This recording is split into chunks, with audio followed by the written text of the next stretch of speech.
कृष्णं वंदे जगद्गुरुं। नास्ति बुद्धिरयुक्तस्य न चायुक्तस्य भावना न चाभावयतः शांतिः अशांतस्य कुतः सुखम्। अशांतस्य कुतः सुखम्। जो व्यक्ति अशांत होता है वो सुख कैसे पा सकता है या सुखी कैसे रह सकता है। लेकिन अशांत या अशांति किसका नाम है, इस बात को हम इस श्लोक के माध्यम से समझेंगे। नास्ति बुद्धि रयुक्तस्य। भगवान श्री कृष्ण कह रहे हैं कि जो अयुक्तवादी लोग होते हैं उनके पास बुद्धि नहीं होती है। अब अयुक्तस्य यानी अयुक्त व्यक्ति का अयुक्त क्या है? अयुक्त कहते हैं किसी भी शब्द को या अर्थ को या व्याख्या को गलत तरीके से करना, कार्य को अकार्य और अकार्य को कार्य साबित करने का प्रयत्न करना। कार्य क्या हो गया? जो करने योग्य कर्म है, करने योग्य कर्म को कार्य कहते हैं। और अकार्य क्या हो गया? जो कर्म करने योग्य नहीं है वो अकार्य हो गया। तो कार्य को अकार्य कहा और अकार्य को कार्य कहा, ऐसा जो व्यक्ति होगा वो अयुक्तवादी होगा। तो नास्ति बुद्धिरयुक्तस्य, ऐसा वो क्यों करता है? क्योंकि उसके पास बुद्धि नहीं होती है। अब आप सबको एक संशय होगा कि जो काम नहीं करना चाहिए वो काम जब व्यक्ति करता है तो उसके पास बुद्धि कैसे नहीं होती है? बिल्कुल सही बात है। मान लीजिए दिल्ली उच्च न्यायालय का या सर्वोच्च न्यायालय का कोई न्यायाधीश भ्रष्टाचार करता है, अपने कर्तव्य कर्म की जगह, मेरिट की जगह न्याय ना करके किसी भी लालसा में, किसी भी लालच में वो अपना काम नहीं करता। तो क्या न्यायाधीश लोग बुद्धिहीन होते हैं? इस अर्थ को आप किसी पर लेकर के चले जाइए, ब्यूरोक्रेसी पर ले जाइए, या जो शिक्षक की नौकरी करते हुए भी पढ़ाने लिखाने इत्यादि में दिलचस्पी नहीं लेते, लेकिन बुद्धिमान तो होते हैं, सैलरी तो एकदम पहले चाहिए। तो फिर यहां पर नास्ति बुद्धिरयुक्तस्य, अयुक्तवादी लोग, जो गलत कर्म करने वाले लोग हैं, उनके पास बुद्धि नहीं होती, ऐसा श्री कृष्ण जी ने क्यों कहा? क्योंकि बुद्धि भी जिस तरह से युक्तवादी और अयुक्तवादी हैं, उसी तरह से बुद्धि भी सुबुद्धि और दुर्बुद्धि। तो ऐसे लोगों के पास दुर्बुद्धि होती है। जो न्यायाधीश मेरिट के अनुसार न्याय करने की जगह पैसे खाते हैं या किसी लालच में जजमेंट पास करते हैं, सही को गलत, गलत को सही, तो ऐसे न्यायाधीशों के पास दुर्बुद्धि होती है। अब दुर्बुद्धि क्यों होती है और इसका बुरा असर क्या पड़ता है, यह चीज सोचिए या जानिए। हमारे देश में हम सब एक तरह से अपने आप को ऑनेस्ट कहते हैं, ईमानदार कहते हैं। कब तक? जब तक बेईमान बनने का मौका हमें नहीं मिलता है, हम कहते हैं कि हम ईमानदार हैं। जब बेईमान बनने का मौका मिलता है, कहते हैं एक तरह से गाल के अनुसार तमाचा, जैसा गाल वैसा तमाचा, सबके बिकने की अपनी अपनी एक कीमत है। तो और भ्रष्टाचार भी जो होता है, मान लीजिए कोई फॉरेंसिक डॉक्टर है, देखा कि कोई मजदूर मारा गया है, अब उसमें उसको भ्रष्टाचार करना है तो 50,000 रुपया लेगा, लाख लेगा, 2 लाख रुपया लेगा, और उसके बाद वो अपना मनमाफिक रिपोर्ट देगा। वहीं पर अगर ये देखेगा किसी अरबपति के घर में कोई घटना घटी है और उसको जो घटी है उससे अलग हट करके रिपोर्ट देना है, तो उसी काम के लिए वो जैसा गाल वैसा तमाचा वाली बात, फिर उस हिसाब से मोल भाव तय होता है। ये सब कुछ हमने बहुत नजदीकी से देख सुन करके अनुभव किया है कि ऐसा होता है। कई सबूत मेरे पास हैं। आप लोगों को लगता होगा कि शास्त्री जी के पास न्यायाधीशों के विरुद्ध ही केवल सबूत हैं, ऐसी बात नहीं है। न्यायाधीश, फॉरेंसिक डॉक्टर, पुलिस के बड़े बड़े सीनियर ऑफिसर सब, क्योंकि इन चीज का जब आप अंदर घुस करके काम करते हैं, देखते हैं, तब आपको अपने देश की असली समस्या का पता चलता है कि हमारे देश में असली समस्या क्या है। तो आमतौर पर अपवाद को छोड़ करके हर एक आदमी की अपनी वो कीमत है और उसके अनुसार वो बिकता है। वो तो जो पद पर है, जो पद पर नहीं है। अब मान लीजिए मुझे झूठा साबित करना है या मुझे गलत साबित करना है, तो गलत साबित करना है तो जरूरी नहीं है जो पद पर बैठा है वही फॉल्स स्टेटमेंट देगा।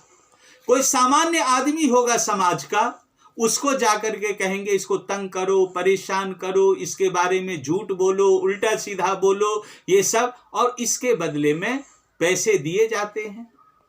तो ये मैंने एक उदाहरण दिया है आपको।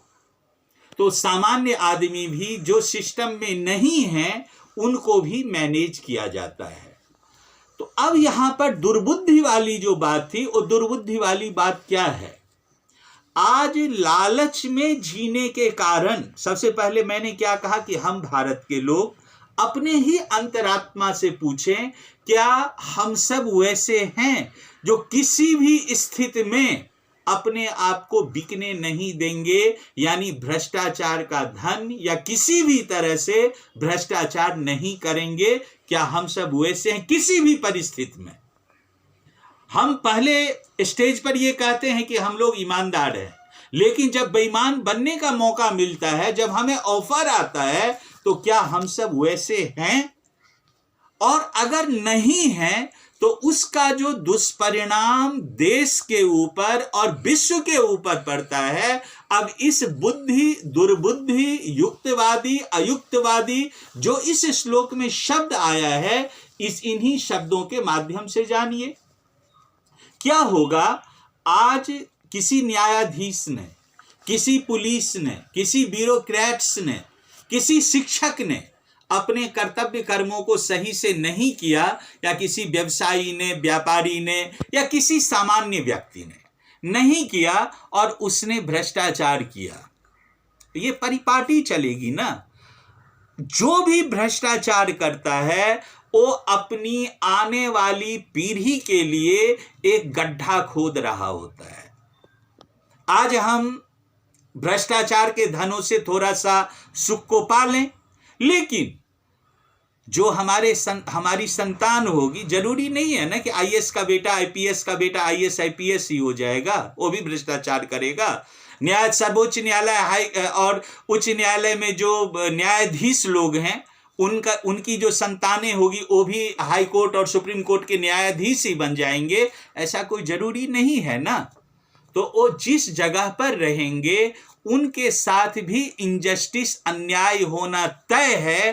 क्यों? क्योंकि हम समाज को ही अन्याय युक्त एक तरह से बना रखा है।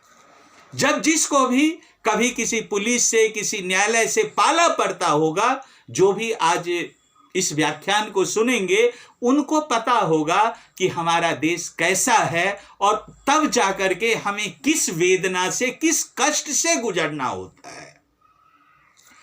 तो ये तो हो गई भारत की बात।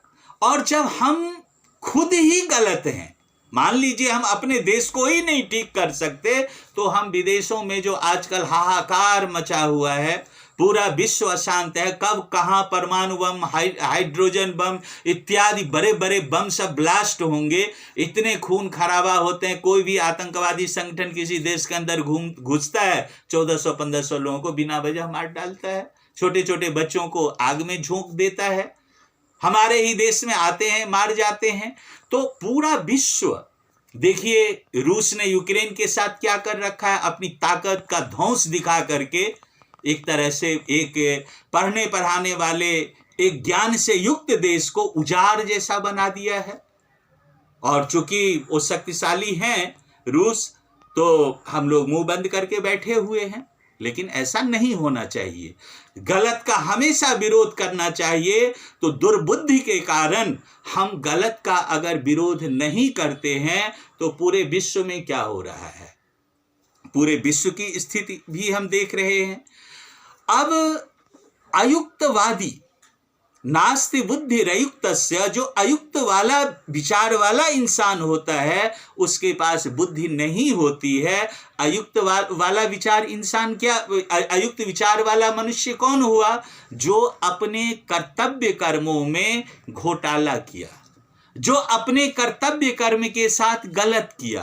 अगर यहां पर हम अर्जुन की बात ले लें तो अर्जुन भी अपने कर्तव्य कर्म में, जिनको कहता है कि ये आतंकवादी है लेकिन मेरे रिश्तेदार हैं इसलिए मैं इनकी हत्या नहीं कर सकता, तो यह क्या है, यह कर्तव्य कर्म में घोटाला है।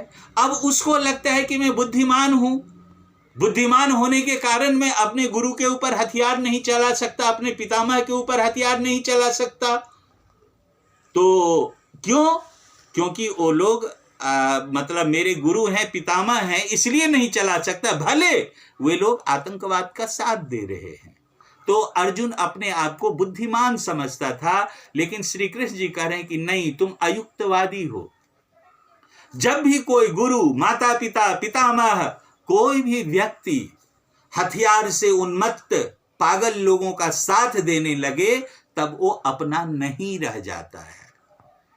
तब सैनिक को चाहिए, एक आर्मी को चाहिए कि जैसे हम किसी पराये के साथ जो व्यवहार करते हैं, इस स्थिति में जो आतंकवादी, अन्यायी, अत्याचारी का साथ दे, उसी तरह का व्यवहार हमें अपने के साथ भी करना चाहिए। तो नास्ति बुद्धि अयुक्तस्य, अर्जुन को लग रहा था कि वो बुद्धिमान है, लेकिन श्री कृष्ण जी ने कहा कि तुम युक्तवादी नहीं हो, इसलिए तुम अपने आप को बुद्धिमान कह रहे हो, तेरे अंदर बुद्धि नहीं है। ना चायुक्तस्य भावना, और जो अयुक्तवादी होगा उसके अंदर में किसी तरह की का भाव, सही भाव कहां से होगा। सही भावना शब्द का अर्थ यहां पर है जो सही भाव है, और जिसके अंदर में सही भाव नहीं है वो व्यक्ति सुखी कैसे रह सकता है, वो व्यक्ति अपने आप को शांत चित्त वाला व्यक्ति कैसे दिखा सकता है। हम यह मान लें कि जो सर्वोच्च न्यायालय के न्यायाधीश या उच्च न्यायालय के न्यायाधीश भ्रष्टाचार करते हैं, तो क्या वो अशांत रहते हैं? बिल्कुल अशांत रहते हैं। उनका मन भ्रष्टाचार करने वाले का, गलत कर्म करने वाले का, जो कर्तव्य कर्म नहीं करता है और उसके बाद गलत तरीके से कुछ भी पाता है, वो व्यक्ति अंतःकरण से कभी शांत रह ही नहीं सकता।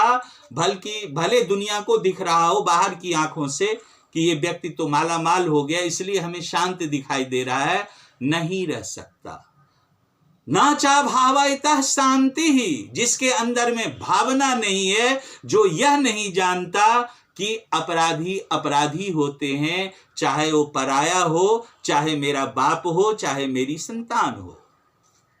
भगवान श्री कृष्ण कह रहे हैं कि अगर धरती को मानवता से युक्त रखना है तो आपके सामने, अर्जुन के सामने एक बहुत विषम परिस्थिति आ गई थी, और अगर हम जो कर्तव्य कर्म करते हुए शांति और अशांति की बात करते हैं कि देखो जी, युद्ध भूमि को तो शांत कहा ही नहीं जा सकता, तो श्री अर्जुन भी अशांत है, श्री कृष्ण जी भी अशांत हैं, लेकिन नहीं, वे दोनों अशांत नहीं हैं, क्योंकि जब कर्तव्य कर्म की रक्षा के लिए, कार्य की रक्षा के लिए, मानवता की रक्षा के लिए हम अशांत होते हैं, हमें युद्ध भूमि में जाना पड़ता है, तो वस्तुतः वो दूसरे मतलब अज्ञानी मूर्ख लोगों की नजरों में वो अशांति है। वस्तुतः ऐसी स्थिति जो होती है वो शांतावस्था की, शांति की स्थिति होती है,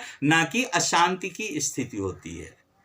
तो हम सही दिख रहे हैं गलत कर्म करते हुए भी, इसलिए हम शांत हैं, या हमारे अंदर में शांति की भावना है, ये गलत है। और श्री कृष्ण जी कह रहे हैं अशांतस्य कुतः सुखम, जो शांत ही नहीं है, जिसके अंतरात्मा हमेशा छटपटाती रहती है कि अरे तुमको तो करना चाहिए था कुछ, भगवान के पद पर बैठे हो न्यायाधीश महोदय, आपको करना चाहिए था मेरिट के विरुद्ध न्याय, आपने कर दिया अन्याय।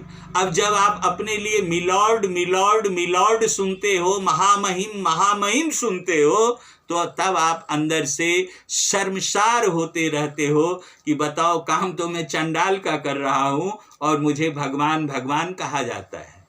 तो ये क्या है? यह अशांत होना हुआ। अशांतस्य कुतः सुखम। ऐसे जो व्यक्ति होते हैं जो कर्तव्य कर्म में भ्रष्टाचार करते हैं, वो व्यक्ति कभी सुखी हो ही नहीं सकते। कि वो सुखी होने का, खुश होने का ड्रामा दिखावा कर सकते हैं, लेकिन वो नहीं हो सकते। तो बहुत अच्छा श्लोक भगवान श्री कृष्ण जी ने कहा है कि नास्ति बुद्धिरयुक्तस्य, जो अयुक्तवादी लोग हैं, जो गलत को सही और सही को गलत करते रहते हैं, वो दुर्बुद्धि होते हैं, वो बुद्धिमान नहीं होते हैं, चाहे उसके माध्यम से कुछ भी पालें।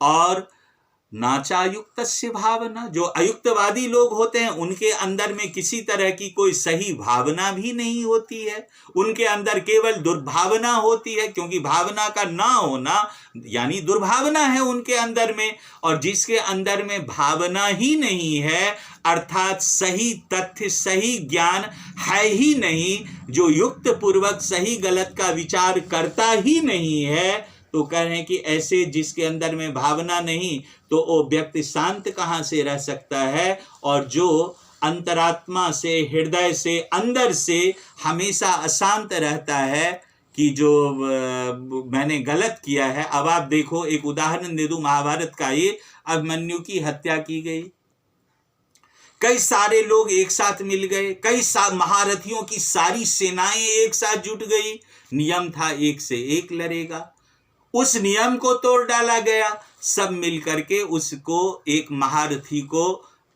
मौत के घाट उतार दिया। लेकिन सब अपने आप को सूरमा समझते थे, तो विजेता हो करके भी सब अंदर से शर्मसार थे, अशांत थे कि जो तुम्हारा जो इस तरह से महारथी कहे जाते हो, दुर्योधन, अश्वत्थामा, कर्ण, द्रोणाचार्य आदि बड़े बड़े महारथी कहे जाते हो, देखो एक युवक को मारने के लिए तुम सबको एक होना पड़ा।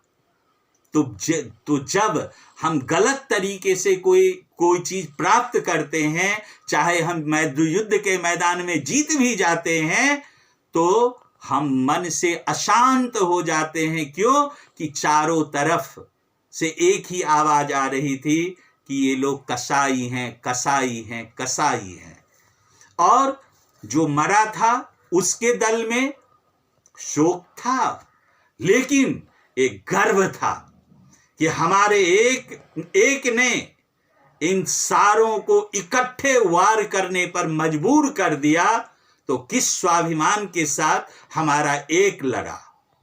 तो इस तरह से जब हम गलत के द्वारा कुछ अचीव करते हैं, विजय प्राप्त करते हैं और अपने आप को बुद्धिमान समझते हैं, तो हम अयुक्तवादी होते हैं, युक्तवादी नहीं होते।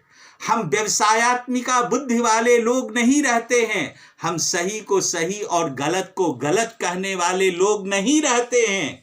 तो भगवान श्री कृष्ण जी कहते हैं कि युक्तवादी बनिए, कार्य अकार्य को समझिए, उसके अनुसार कार्य कीजिए, तब आप अंतःकरण से शांति की स्थिति को प्राप्त करेंगे।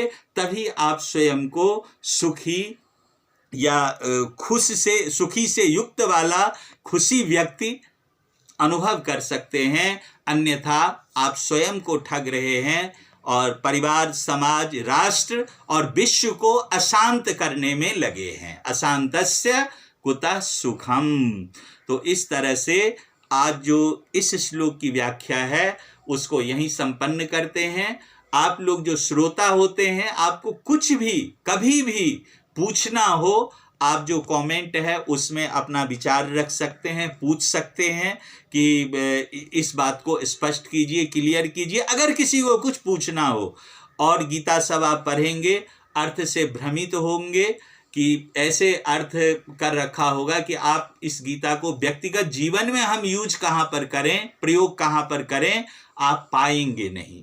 तो मेरा प्रयत्न है कि जो मैं गीता की व्याख्या इस तरह से करूं कि इसको व्यक्तिगत जीवन में प्रयोग करके किस तरह से हम परिवार, समाज, राष्ट्र और विश्व को एक अच्छी दिशा दे सकते हैं। तो आज के श्लोक की व्याख्या यहीं पर संपन्न करते हुए पुनः किसी श्लोक को लेकर के आपके समक्ष उपस्थित होऊंगा। तब तक के लिए सबको प्रणाम। कृष्णं वंदे जगद्गुरुम्।